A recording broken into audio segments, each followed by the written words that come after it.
नमस्कार, मैं हूं आपके साथ साम परवीन और आप देख रहे हैं जनता की आवाज।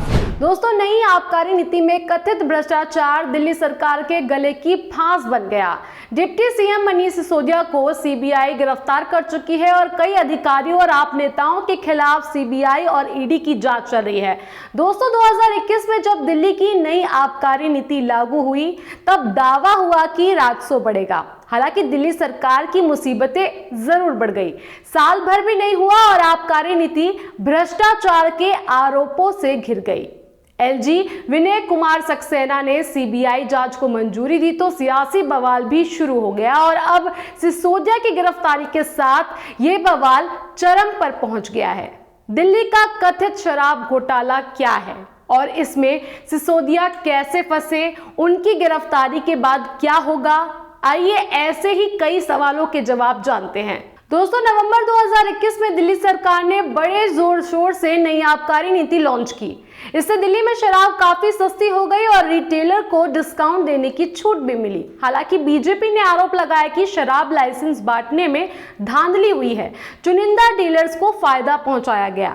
जुलाई 2022 आते आते ये आंच इतनी तेज हो गई कि उपराज्यपाल ने मुख्य सचिव से रिपोर्ट मांग ली। रिपोर्ट के आधार पर सीबीआई जांच को एलजी ने मंजूरी दे दी और इसी केस की जांच करते हुए सीबीआई ने मनीष सिसोदिया को अरेस्ट कर लिया। दोस्तों, सीबीआई ने इस मामले में 15 लोगों और अज्ञात के खिलाफ एफआईआर दर्ज की।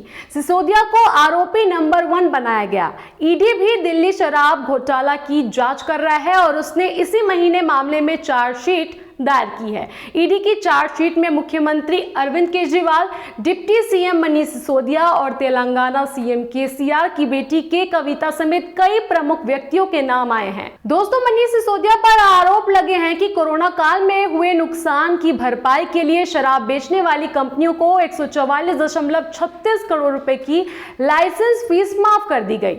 L1 की टेंडर में शामिल एक कंपनी को 30 करोड़ रुपए की अर्नेस्ट डिपॉजिट मनी कंपनी को वापस कर दी गई।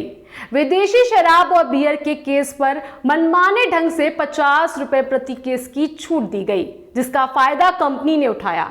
एक ब्लैक लिस्टेड कंपनी के 2 जोन के ठेके दे दिए गए। बिना एजेंडा और कैबिनेट नोट सर्कुलेट कराए कैबिनेट में मनमाने तरीके से प्रस्ताव पास करवाए गए। शराब विक्रेताओं को फायदा पहुंचाने के लिए ड्राई डे की संख्या 21 से घटाकर 3 कर दी गई।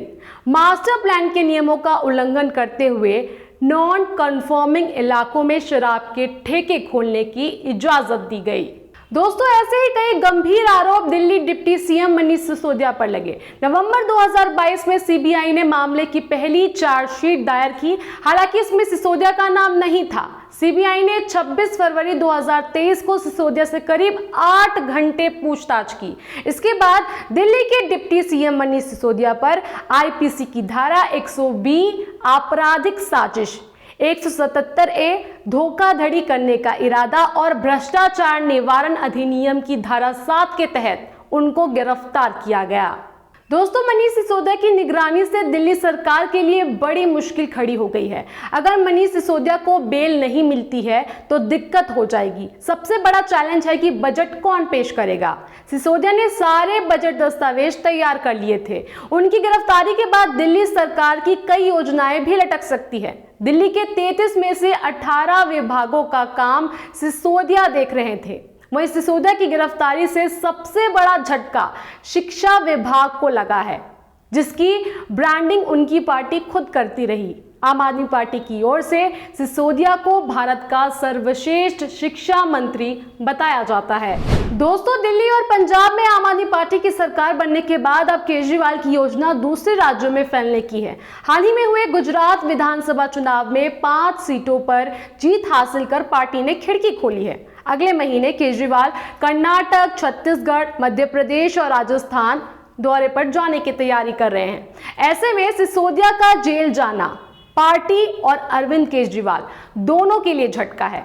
आपका इस पूरे मामले में क्या कहना है, आप हमें कमेंट बॉक्स में कमेंट कर जरूर बताएं और बाकी खबरों के लिए देखते रहिए जनता की आवाज, क्योंकि जनता की आवाज खबर नहीं मुहिम है, बदलाव हमसे है।